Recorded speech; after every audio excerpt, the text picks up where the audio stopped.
Hi friends, రొయ్యల tomato curry ఎలా చేయాలో చూద్దాం. ముందుగా ఉల్లిపాయలు, పచ్చిమిరపకాయలు, కొత్తిమీర, మెంతికూర, పుదీనా కట్ చేసి పెట్టుకోవాలి. ఒక బాండీలో నూనె వేసి ఇవన్నీ పోపుకి వేసేయాలి. ఇలా బ్రౌన్ కలర్ వచ్చిన తర్వాత, ఆనియన్స్ వేగిన తర్వాత నేను ముందుగా రొయ్యల్ని మ్యారినేట్ చేసి పెట్టుకున్నాను. ఉప్పు, కారం, పసుపు, అల్లం వెల్లుల్లి పేస్ట్, ధనియాల పొడి, కొన్ని మిరియాల పొడి, కొంచెం జీరా పొడి కూడా వేసుకొని మంచిగా మ్యారినేట్ చేసి పెట్టుకున్నాను అనమాట. అలా పెట్టుకున్న తర్వాత ఇలా మంచిగా వేగిన తర్వాత ఇందులో మనం కొంచెం టమాటోస్ వేసుకోవాలి. నేను ఇక్కడ ఒక టమాటో వేసుకున్నాను. అలాగే దాని మీద పుదీనా కూడా వేసుకోవాలి. పుదీనా ఆప్షనల్ టోటలీ, మీకు ఇష్టమైతే వేసుకొని లేకపోతే లేదు.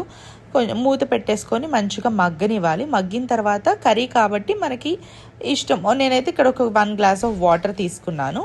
ఇలా వాటర్ తీసుకున్న తర్వాత కొంచెం చివరిగా ఏం చేశానంటే మసాలా పొడి వేసేసాను. వేసి ఇక్కడ కొత్తిమీర కూడా వేసి కుక్కర్కి పెట్టేశాను. కుక్కర్ విజిల్స్ ఒక 3 విజిల్స్ లేకపోతే 4 విజిల్స్ వచ్చే వరకు పెట్టుకొని ఆ తర్వాత తీసేయండి. తీసేసిన తర్వాత ఇదిగోండి ఇక్కడ చూస్తున్నారు కదా, వేడి వేడి రొయ్యల కర్రీ. మేము దీని కాంబినేషన్ బగారా రైస్. ఓ యమ్మీ.